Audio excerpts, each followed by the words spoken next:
அடுத்த 7 நாட்களுக்கான தமிழ்நாட்டின் மழை நிலவரம். நவம்பர் 12 தென்மேற்கு மற்றும் மேற்கு தொடர்ச்சி மலையை ஒட்டிய மாவட்டங்களான கன்னியாகுமரி, திருநெல்வேலி மலைப்பகுதி, தூத்துக்குடி, நீலகிரி மற்றும் கோயம்புத்தூர் ஆகிய பகுதிகளில் இடிமின்னலுடன் கூடிய கனமழைக்கு வாய்ப்புள்ளது.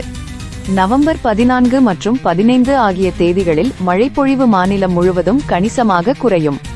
ஓரிரு இடங்களில் மட்டுமே லேசான மழை பெய்யக்கூடும்.